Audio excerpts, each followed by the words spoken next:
Hi everyone, and welcome to the UK's only TV show dedicated to mental health and well-being, The Chrissy B Show, and I'm your host, Chrissy B. So it can be quite difficult to explain what mental ill health feels like to those who've never experienced it. But on this program, we believe it's important to keep raising awareness, as the more understanding there is, the more likely those who are going through something will ask for help. And that's exactly what my real-life story guest today, Lydia Andrews, is aiming to do through her song, Running, as well as wanting people to understand that they are not suffering alone. And she'll also be performing her song for us later on. Also on today's show, we have Dr. Audrey Tang, who'll be talking about some of the best ways to raise awareness about mental health and also some ineffective ways. And Helena Chard is back to bring you positive news in this week's A Helping of Happy. Now, holding an event can also be a great way to get people talking about mental health. And I was invited to be one of the speakers at the Happy Teens Wellbeing Weekender, organised by our very own family coach, Sharon Lawton. We were also joined by two members of the Victory Youth Group who spoke about their struggles in the past with gang life. Now, as you know, being outdoors in nature is great for mental health and well-being. And when it's combined with lavender, which is relaxing and helps us feel good, well, you can imagine the effect. And that's exactly what we experienced when we spent a fantastic day at Mayfield Lavender Farm, where I also got to see a spot of beekeeping. Now, on every show, we like to feature fitness and nutrition, as both are vital for our well-being. So we have Natalia Katowska with an effective workout and Hannah Richards with a healthy recipe for an anti-inflammatory golden coffee. So as you can see, plenty to get through. So let's go to my first guest, the lovely Lydia Andrews.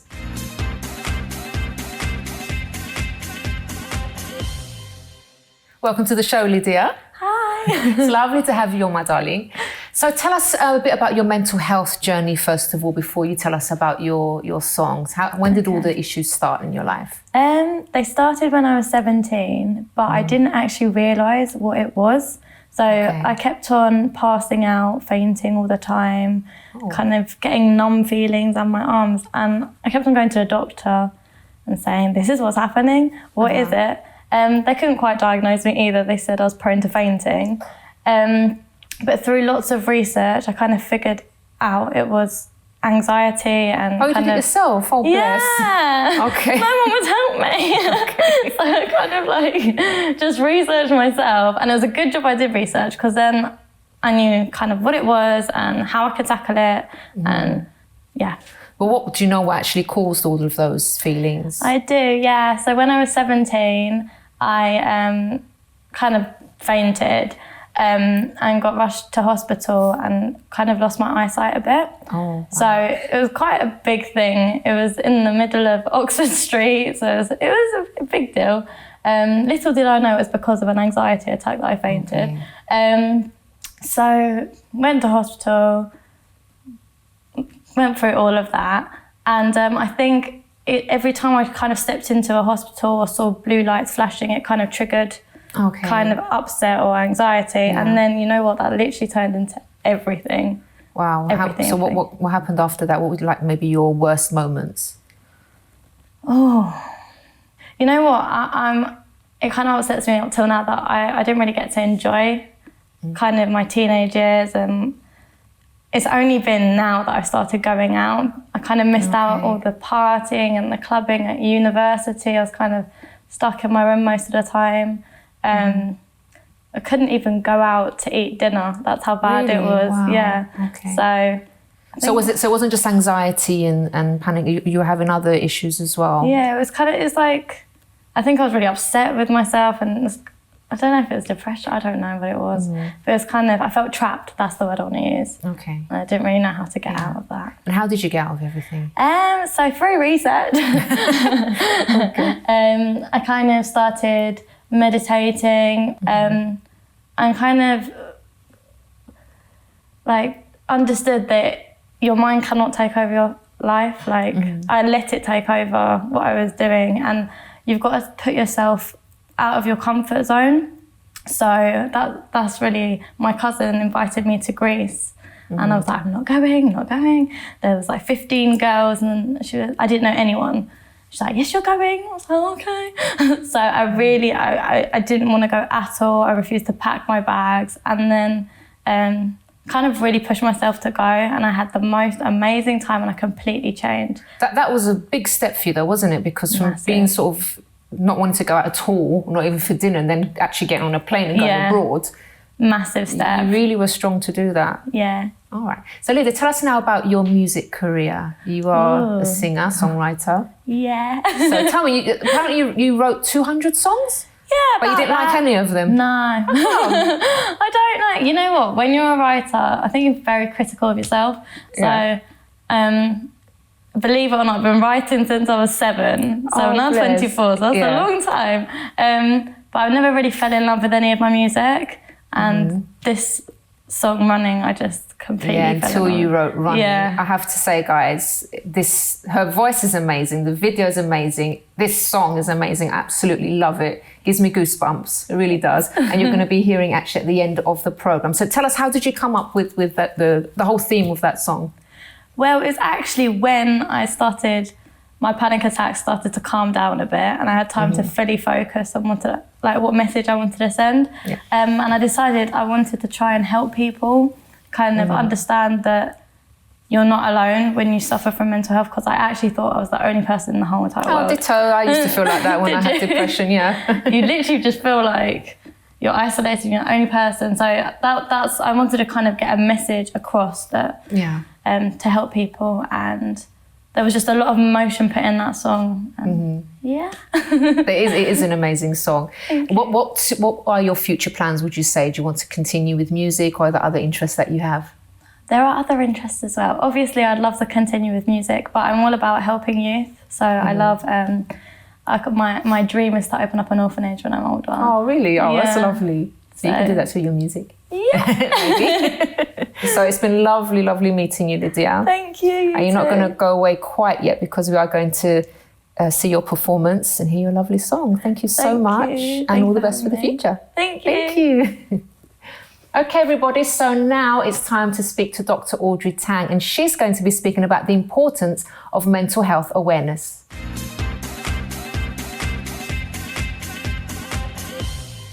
Welcome to the show, Audrey. Thanks for having me, Chrissy. So today's all about raising awareness about mental health and issues as well. Yes. So why is it important to keep raising awareness? 2 main reasons. The first one is preparedness. For yourself, if you are aware that maybe certain symptoms could be indicative of something different, such as if you notice somehow that somebody is maybe less positive in their body language, or maybe they're slouching a bit more, maybe their personal grooming isn't the same as it usually is, maybe they're irritable or they're snapping, it might allow you to open a dialogue, and that might be the very conversation that person needs to speak about something that's bothering them. I'm not saying you have to stage an intervention at every single time, but it doesn't hurt to be aware just so you can start talking. The second point is so that you actually know what to say if somebody approaches you. Because so often what people report is, I tried to raise it with someone, but then they clammed up and then they didn't want to see me anymore, and then they didn't speak to me. And you hear about these breakdowns in relationships, and often it's because the person you've opened up to just suddenly feels awkward, they don't know what to do. But if you are aware, then at least you can signpost. Again, you're not there to necessarily solve the problem, but you can be there to say, oh, well, have you looked into this? I'll go with you to see the doctor about this. And that can be a huge amount of support to someone who finds it already difficult to voice something in the first place. Definitely. What would you say are some effective ways to raise awareness? Shows like this, really important, purely because actually you have a lot of real life experiences. And what's wonderful about this is people are speaking about their symptoms, what they went through, and also how they managed to get through it. And that's so inspiring for other people to say, you know what, it's not the end of the road. I can actually work through it. There is that success story. But also it's important because every real life guest talks very personally about their issues. And whilst I think raising awareness on, say, drama programs and television shows, writing it into the characters is really important because that gets the dialogue going, what can happen is they might be studying something like depression or even, say, postpartum depression. And the symptoms that the character is experiencing may be right for that character, for what that character's been through, but that's not necessarily what everybody is experiencing. And because the television program cannot explain that, they cannot give their justifications as to why they've chosen that route for that character, there's almost a whole thought process missing. And it might be that someone thinks, oh, those are the symptoms and that's what I need to look for. In a real life conversation, you get that dialogue going. Again, it's all about opening the dialogue. And just adding on to that, what would be really nice is if television programs, they always say, if you're affected by any of these stories, I sort of like the idea of if you're affected or are interested in learning more about them, just to be a bit more prepared. Definitely. What about maybe, I mean, you've mentioned a few ineffective things. What about any other things that you think is not a good way to raise awareness about mental health? Yes, one in particular, there's a very popular reality TV program at the moment. And a lot of the time, the response from the camp of that particular program says, we're just holding a mirror up to relationships. There's some very unhealthy behaviours going on. And yes, it's allowing people to talk about it, but at what cost? We are talking about real people here. It's not a case of this is a drama, this is dialogue that's been written for them. These are people going through some quite traumatic experiences sometimes. And yes, we may be talking about it, but it's also resulting in quite bullying memes, hashtags about people who are going to see this. And that is only going to exacerbate any potential mental health issues. And the second thing that I personally have a few concerns with is the misuse of scientific and medical terms. As an academic, I've always written definitions. You always define whatever it is you're talking about. And those diagnoses, the terminology we use is very clearly set out. And then when people say, oh, I'm just a bit OCD or I'm depressed, it doesn't actually give the weight to what we're really talking about. Something like smiling depression is misunderstood because sometimes people think it is a form of depression. It's not. It's a method of coping. And so sometimes I feel just getting it right. And again, that's why shows like this are so important. Lovely. Audrey, thank you so much, my darling. And we'll see you again very soon. Thank you. Well, everybody, after the break, we have on Helena Chard to bring you positive news in this week's A Helping of Happy. And also holding an event can also be a great way to get people talking about mental health. And I was invited to be one of the speakers at the Happy Teens Wellbeing Weekender, organised by our very own family coach, Sharon Lawton. And we were also joined by two members of the Victory Youth Group who spoke about their struggles in the past with gang life.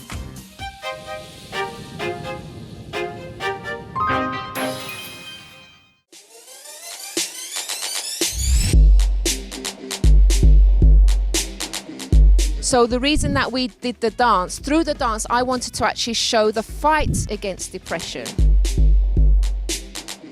The dance is so symbolic. Waving the flags, I think it's like saying to your worries, go away and don't come back. I did like the dance and everything.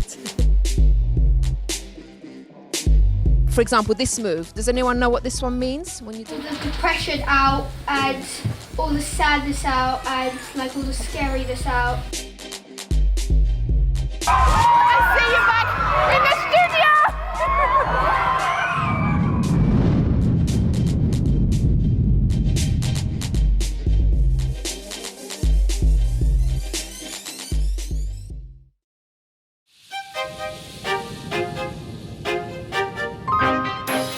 Welcome back to today's Chrissy B Show, everybody. And now it's time for a helping of happy with the lovely Helena Chard. Welcome to the show, Helena. Thanks, Chrissy. Lovely to have you on. Thank you. My pleasure, my pleasure. So, park runs I'm starting with. That'd be fabulous. And there is a great park run, Horsham Park Run, focusing on mental health awareness and suicide prevention.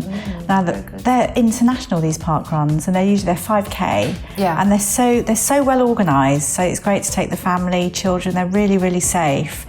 And it's basically to stamp out stigma and share share information about suicide prevention, etc., which is fabulous. And of course, when you go there, you can also be a part. You don't have to join in. You can also be a spectator and still be out and about and take in all the fun and everything, which is really fabulous. And it's to do with Sussex Partnership NHS Foundation, so they're working hand in hand, which is fab. That's great. And also moving on to, if you have a platform that you can use, you definitely have to use it, as we do, as you do.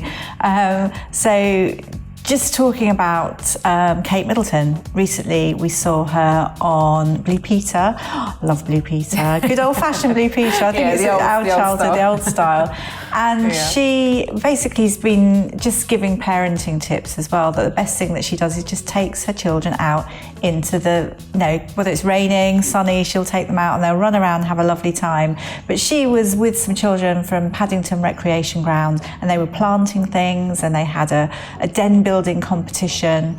And, it was really just the camaraderie was fantastic. And she got her she's got a gold Blue Peter badge, but she received her green one, which was for getting down and dirty with everybody. But obviously with plants and things like that. And also the children got their badge. But there's also Lady Gaga as well, who has her teen mental health first aid and has been bringing them into schools, and she's hoping to get it into every single school in the US, and that's with her foundation and also a behavioural health foundation as well. So she really, really tries hard, which is lovely.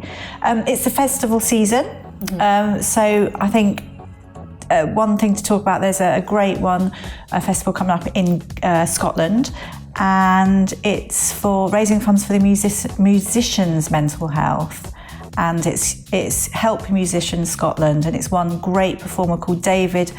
There's all these wonderful new acts coming on, and I don't really know who they are, but it's David the Dijancer Blair from the band Colonel Mustard and the Dijon 5. Anyway, it's something very close to his heart. So he's putting on this 2-day, bringing all these acts, raising money for the charity and its mental health awareness, because he was talking about how musicians, they do lots of travelling, not much sleep, and obviously, all of a sudden they're back, they don't have anything, it's sudden quiet. So it's a really good thing to attend coming up.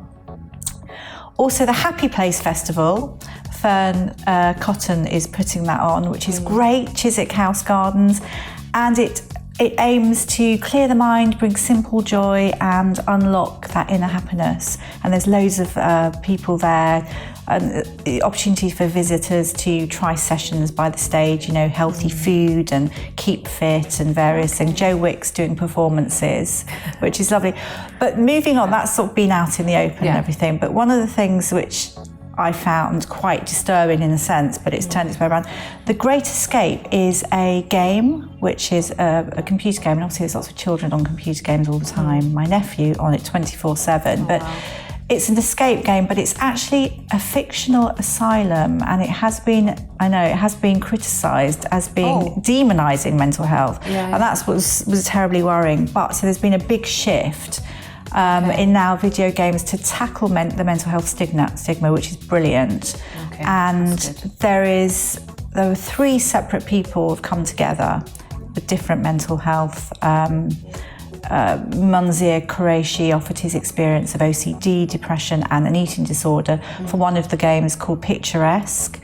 And he was just saying he hopes that people will sort of empathise and get to know what he goes through. And also different people's mental health.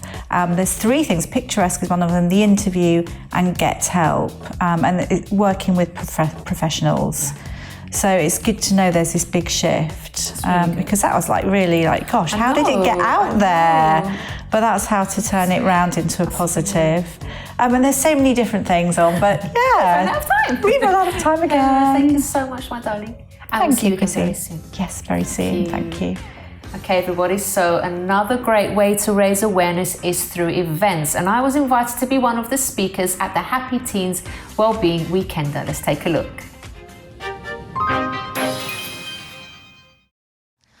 Hi everyone, today we're here at Nicholas Breakspear Catholic School for the Happy Teens Wellbeing Weekender. So I'm going to be telling my story on stage today about how I overcame depression and panic attacks and OCD and lots of other mental health issues. And I'm also here actually with two members of the Victory Youth Group, which is the UK's largest youth network. I'm here with Mark, who's been on the Chrissy B show before. Hello Mark. Hey, you right? I'm good, thanks. And also here with Erivaldo. Hello. Hello. How are you both? You looking forward to today? Yeah, definitely. So Mark and Erivaldo will be speaking about their experiences with gun and knife crime and being involved in gangs. So Mark, what are you expecting from today's event? I'm just expecting, a lot of people to speak to, touching a few people, and just letting people more aware about, the issues that's going on with gun and knife crime, and letting people, in and how we can stop it and come together to help stop gang crime. And how about you, Rivaldo? Interacting with the parents and interacting with the young people and let them know that we can come against different barriers. We can knock these barriers down and help them and resolve the solution that we have with knife crime and gun crimes. Guys, we're all about inspiring people and actually letting people know that there is always hope, that whatever the situation is, you can always change a situation around with the right help and with the right guidance. And that's exactly the reason that we're all here today. So let's go inside and see what's going on.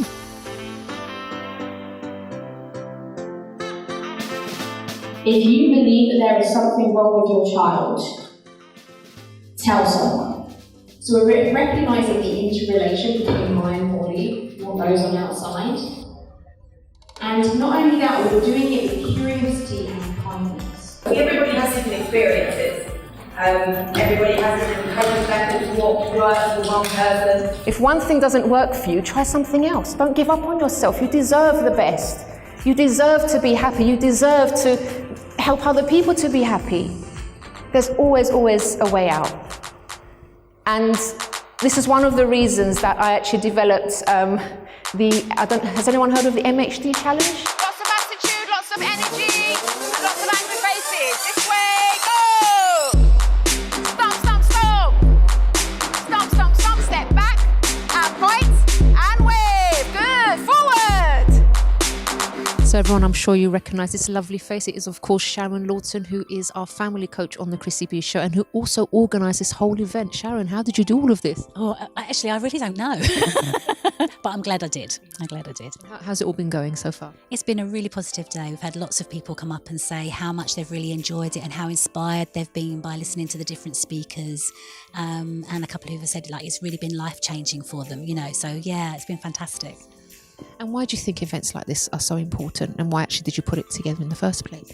Well, I think the reason why they're so important is because it just gives a platform for everybody to sort of share different stories of different reasons why people might be troubled with mental health.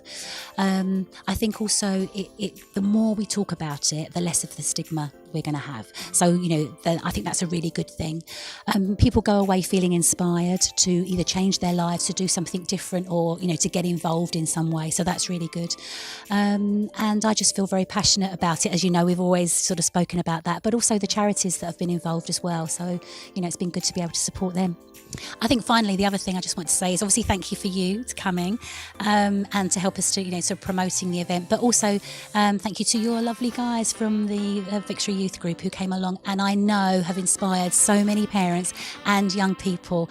And I know you've had lots of people talking to them afterwards, so I'm so grateful for them both to come along. So thank you for that, and thank you to them for coming. Yeah. Thank you, Sharon, for inviting us. We had a great day. Thank you so much. But a lot of things have been much more positive since my life has changed from the Victory Youth Group, really. There would be times me and my brothers would go 3 days without eating, so I felt like I had to step up and kind of provide for my family, for my little brothers. So everyone, we've really enjoyed our experience here at the Happy Teens Wellbeing Weekender. We got lots of positive feedback, which was great, and also some opportunities to speak at other events. So Erivaldo, what did you think overall? I really enjoyed the event. I believe the parents and the teens were really engaged and they took a lot from it.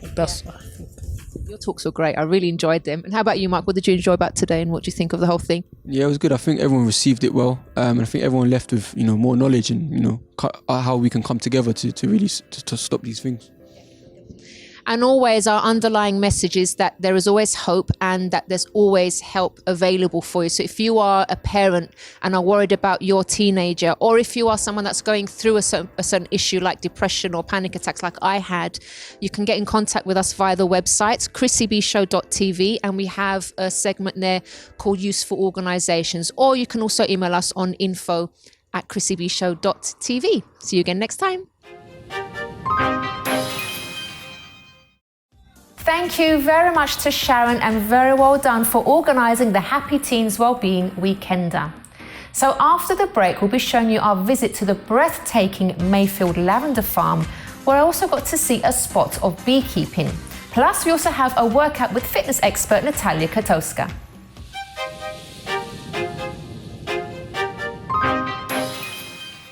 Hi, I'm Chrissy B, host of the UK's only TV programme dedicated to mental health and wellbeing, The Chrissy B Show, which airs on MyTV Sky 191 every Monday, Wednesday and Friday. Follow our social media on YouTube, Instagram and Twitter @Chrissy B Show, and our Facebook page, The Chrissy B Show. For more information, visit chrissybshow.tv.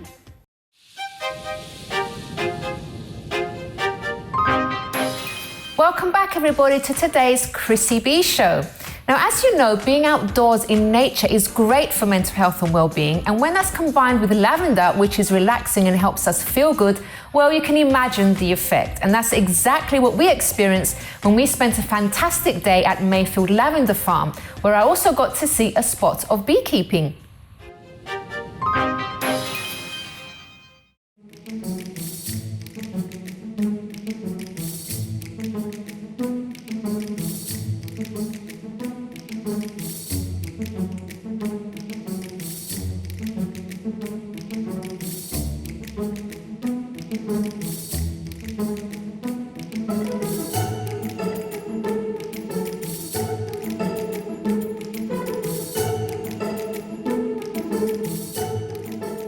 So everyone, I'm with Tracy Carter, who's actually the beekeeper here at this lovely farm. So Tracy, how long have you actually been a beekeeper?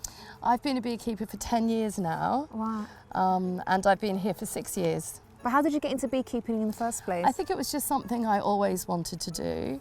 And I grew up in Australia, and lots of people in Australia have bees. Okay. So I think that influenced me. Okay, and why is it so important to actually treat bees well? They do so much for us. They pollinate a lot of the food that we eat. They bring happiness to us and relaxation when we watch them in our garden. But they're just miraculous creatures that we need to protect. Okay, and tell us about the dangers actually nowadays for bees. Bees are struggling, sadly. And the main reasons really are diseases, pests and diseases, which come into this country from other countries. Also pesticides that we use here, even in our own gardens. And obviously habitat loss. You know, a lot of wildflower meadows are gone, things like that. So there is a lot of work being done around the country to address that. But we can all do our bit, and that's why lavender is perfect for bees, because they love it. It has a sweet nectar, it has a purple flower that they love. And why is this particular farm really a happy place for these bees?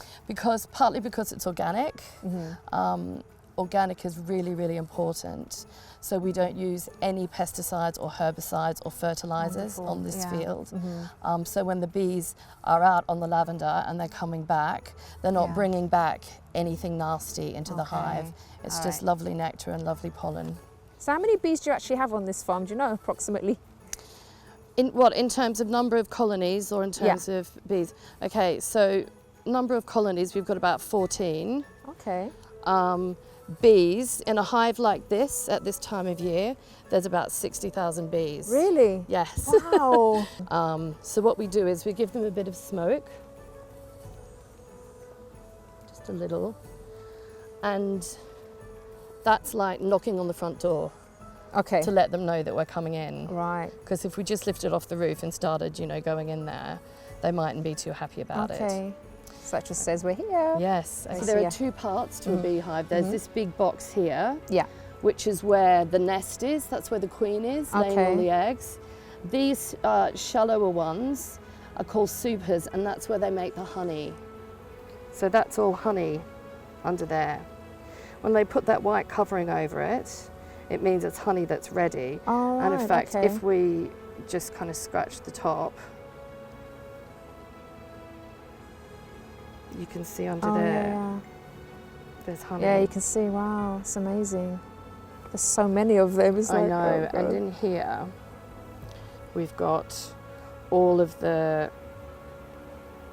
bees being basically bred and born. So this is a very busy area of the hive. And on this You just frame, don't expect that many, yeah. that kind of brown covered cells, those are bees underneath there developing. Bees? Yeah, so like bees we kind of forget, but bees like butterflies and caterpillars and moths, they pupate. And in their natural habitat, where would they normally have their hives? Well, they like kind of small cavities. They have very particular requirements for their homes. So they like things like, traditionally, like holes in trees. Okay. Things like that. They like chimneys a lot, which often causes problems for people. But really now, because I was saying before about the threats to bees, there aren't many bees left in the wild. Okay. So, and when I say bees, I mean honeybees. Yeah. So, you know, honeybees now survive because they're kept by beekeepers like me. Right. In the UK anyway. So we're looking for the queen bee now, everyone. I'm going to show you what a queen looks like, if I can find her. Now she's got a green dot on her, there she is. Well, what's that green dot? So we put the green dot on her, so she's easier to spot because she's so important. She's bigger as well, isn't she? She is bigger, she's got bigger legs, she's got that long kind of pointy abdomen. Yeah.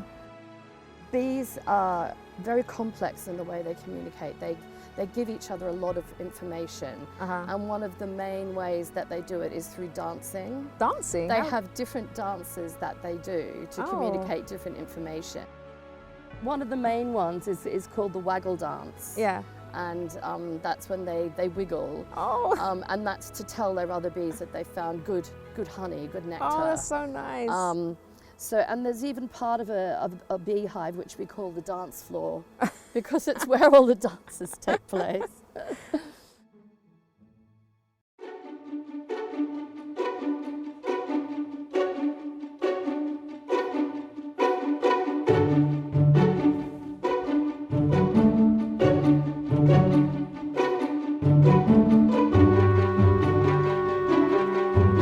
So everyone, now I'm with Lorna May, who is the owner of this beautiful farm. Lorna, this place is amazing. The smell's amazing, the view's wonderful. What's it like working here and being here?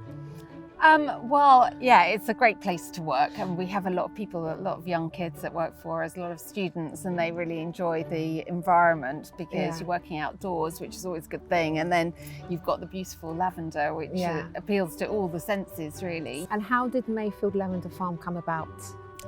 Well, yeah, it came about 13 odd years ago when Brendan came home, my husband came home one day and said, he'd been working on the lavender field for a few years for Yardley, which was an old English lavender brand, and he'd wanted to start growing lavender to try to go back to Yardley's lavender roots. And it took him a while to get the project off the ground to start the lavender project. So he spent the first 3-4 years growing the lavender, and then the company unfortunately was bought, and the people that bought the brand didn't want the lavender field because it was in its infancy then. And so he came home one day and said, I've had a mad rush of blood to the head today and I've agreed to buy the lavender. When I first came up to the field after we took ownership of it, I was thinking, with my marketing background and Brendan's sales marketing managing director's background, we would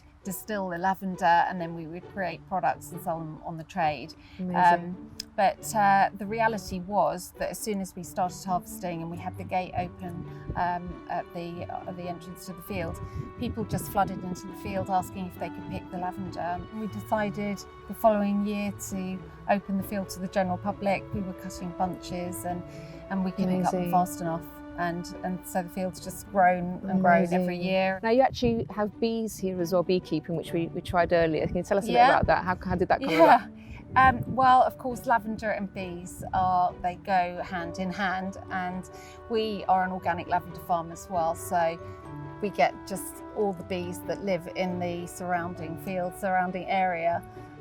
They come and visit our field at some time, and of course then we have a lot of demand from beekeepers who want to put their hives up here. Okay. And so we met Tracy a few years ago, and she came and set up the apiary probably about 4 or 5 years ago, and she's extremely passionate about the bees. She is. And she started to do the bee safaris, so she's inviting the general public in to don a bee suit, and a bit like you've done today, and have a look in the hives and see how they work. So interesting. I love that. Yeah.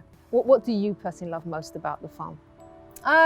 Well, I think obviously we have to work really hard, so we don't see it as always as the visitor might see it. But I can imagine. Some people love the smell of lavender, and some people don't. But what most people agree on is that the spectacle of it looks absolutely stunning. And it does. And when I come up every morning, for me, the field looks a different colour every day. And so I suppose it does. You see people when they walk in, their jaws drop when they see the sight of it. And I have to say that a lot of the time when I walk into the fields in the mornings, before it gets really manic and we're really busy, I do really love to just have a look at the fields. That's your moment. It is. Yeah. If you were to come back next week, the flowers are just starting to open, and then you get this complete iridescence. You can't see the green from the grass between the rows. You just kind of see a haze of lavender. And that's really, I love that.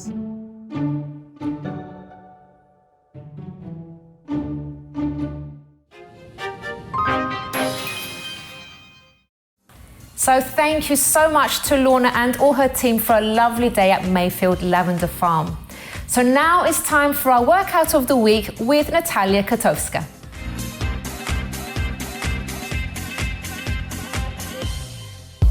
Hey guys, it's me Natalia Katowska and Kate Do It With Nat, your fitness instructor. And today I have an amazing equipment for you, ab roller. Extra hard workout, but hey, we're here to challenge you. So let's try it together. Ab roller is great to work your core, entire core. Mainly abs, so upper, middle, lower abs, as well as obliques. But also it works entire core, it works your upper body, also including your lower body. However, today we concentrate on our upper body. So, let's start. Technique is very important, so make sure you try to maintain as best technique as you can. So quality, not quantity. You're holding the ab roller in your hands strong. Now I would advise you to be on your knees if you're starting, because it's very difficult to get to advanced level if you don't know the basics. So, starting point, knees on the floor, feet on the floor, you rolling all the way down to the level, you reach the level where you feel like you can hold it and you feel comfortable with it. So let's say my limit is somewhere here. I could go lower, but let's stick it to this level. Tuck your belly button in, squeeze your glutes, hold it here, and then roll back. Now, you want to roll with your back, so you don't want to have that extra arch. Try to tuck your belly button in, use your abs, use your core, use your glutes. You don't want to do that while you roll. You want to make sure that you maintain this nice straight back, because you're going to push with your abs, not with your lower back. If you do this, you might affect your lower back. Within the time, you might feel certain pain, and you don't want that. So make sure you tuck it in, use your nice strong arms, and push it with your glutes, abs, and shoulders. And let's go again. We go out, breathe out, breathe in, and again. And you go as far as you can. So if you feel like this is too easy for you, push it further. So you roll out, breathe out, bring it in, and out, bring it in. Now, if you want to exercise your obliques, you go to the side. So you do the same motion, you roll from one side to another side. So let's try it together. To the side, breathe out, and other side. Woo! And again, one side, squeeze that belly button in, breathe out, breathe in, and again. So you can do this in different sequences. You can do forward, then you can change to the side, change to the side. Now remember to have really strong core and always push it. Roll out, squeeze in, tuck your belly button in, squeeze your glutes. Breathe out while you're rolling in. Breathe in, breathe out. Okay, so again, let's do a few together at the same time, making sure that we concentrate on the points that I mentioned before.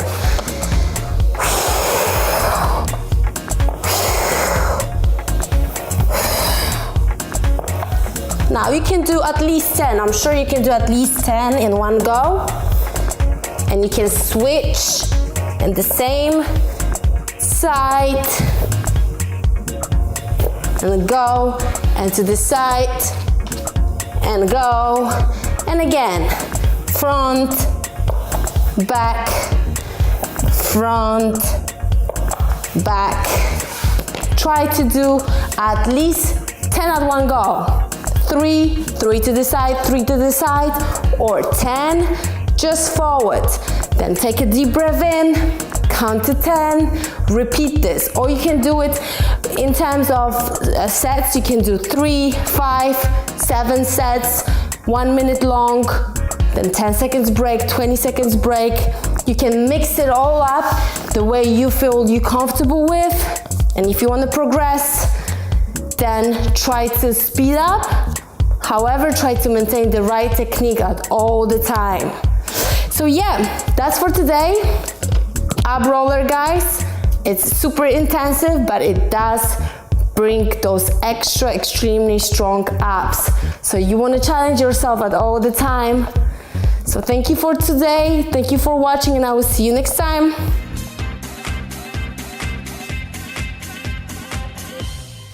Thank you very much to Natalia there. So after the break, we go to Hannah Richards' kitchen for a healthy recipe for an anti-inflammatory golden coffee. And of course, we have Lydia Andrews performing her song, Running.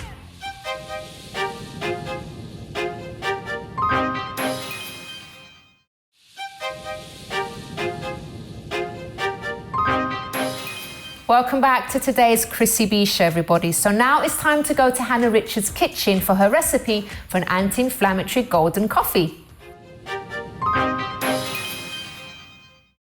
Hello and welcome to the Chrissy B Show. My name's Hannah Richards, and today I'm going to show you how to make a golden coffee. The ingredients you're going to need for this is some turmeric, which has curcuminoids, and black pepper, some organic coffee, and some coconut oil. I'm going to use almond milk with this and a little bit of hot water. So first of all, either grind your beans down or you can buy them ground, and just make sure you've got a filter coffee pot. So 2 scoops of ground coffee, depending on the strength of the coffee that you like.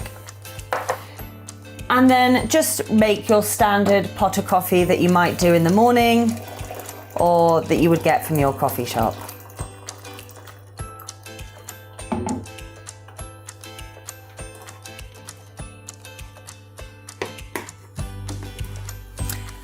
You also need for this recipe a blender. You can do it in a pan, but it's a little bit better because we're putting fat into the coffee and it all needs to sort of add together, and you do this with a high-speed blender.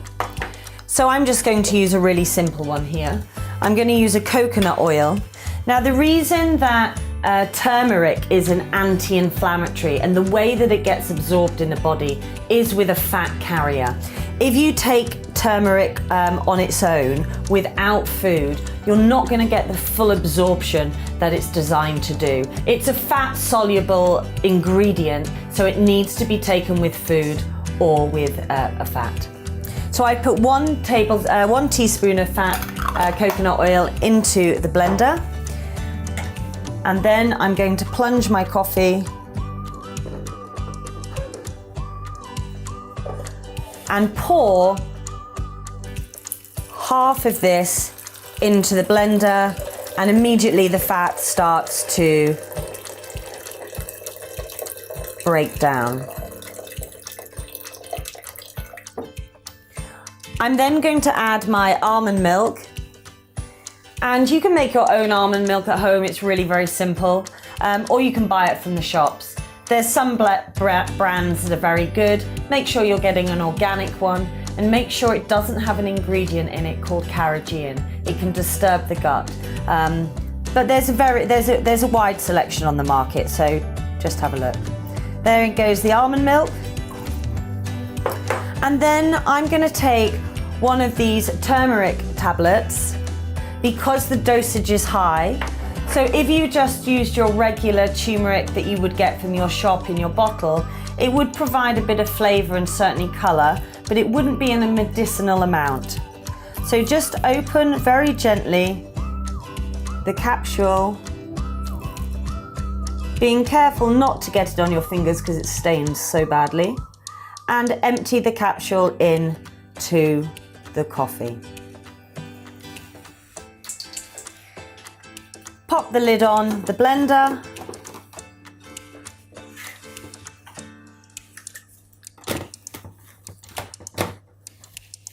And blend away.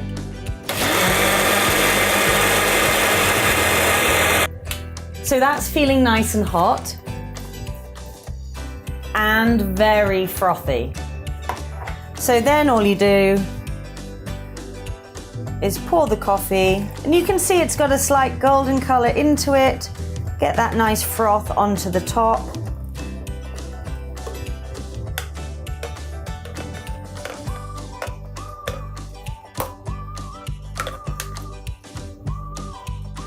And if you want, you can take your culinary turmeric and give it a sprinkle over the top for some extra flavour.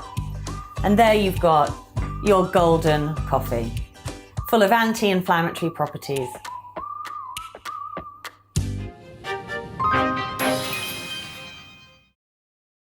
Thank you very much to all my guests on today's programme, and I'd like to say a special thank you to our real life story guest Lydia Andrews. And actually I'd like to draw on something that she spoke about. So she did visit her doctor after she fainted, and she was kind of diagnosed as, I can't remember exactly the condition, but it's where you kind of faint a lot. But she wasn't actually satisfied with that, and she did do her own research. Now, of course, we have to be very careful with doing our own research with things because that could bring up a whole host of things. But if there's something that you're not sure about, if there's something that maybe you're diagnosed with something, but you feel that there's something more to the issue, don't be afraid of going back to your doctor or trying to find help in another way. Because, for example, in my case, I tried many different things before I found a solution to depression and panic attacks. I did go to my doctor, I tried counselling, I tried weight training, I tried so many different things, and some helped a bit, but I didn't get that full solution where I had complete recovery. And that's where I continued my journey. I didn't think, well, okay, this didn't really work, so then I'm stuck with depression, I'm stuck with panic attacks for the rest of my life. I continued until I found something that works for me, that was able to completely transform my life. So don't give up. I know it can be a really depressing thought when you go somewhere for help and then it's like, at best you kind of feel a little bit better, but still those issues are still going on. You're kind of still suffering in a way. It can be very disheartening. It can be like, well, if this is what the rest of my life's going to be like, what's the point of being here? That's when things actually reach the extreme.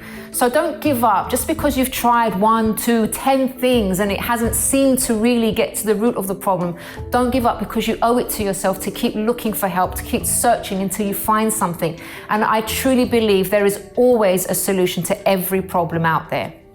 Well, everyone, we have reached the end of today's program, but if you have a story that you would like to share, please do email us on info@chrissybshow.tv. You can also tweet or Instagram us @ChrissyBShow, or leave a message on our Facebook page, The Chrissy B Show.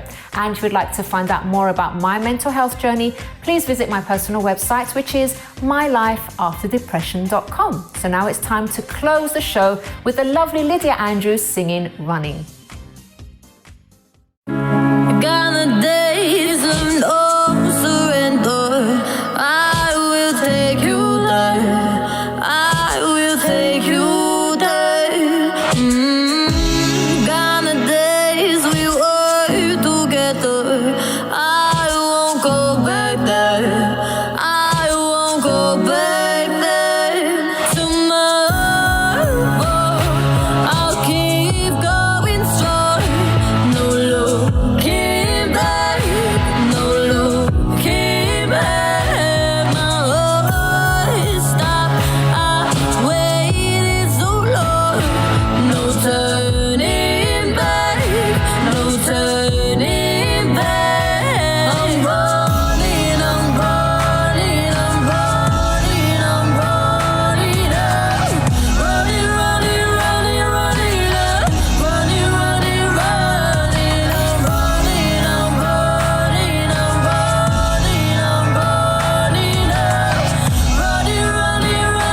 right step.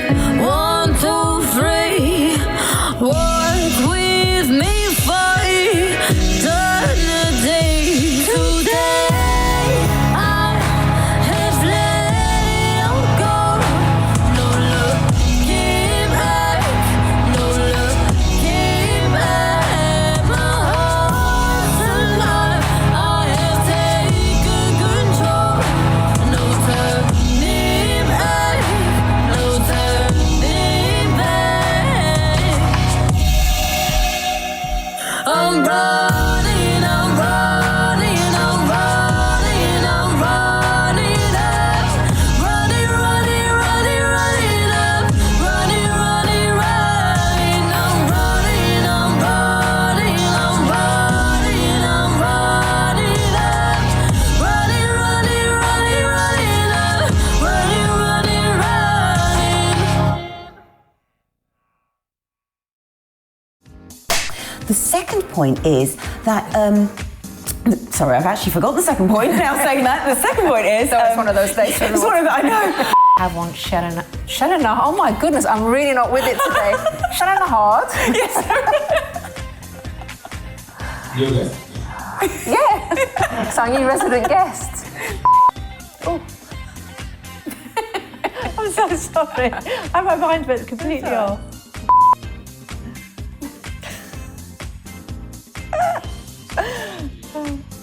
Or even.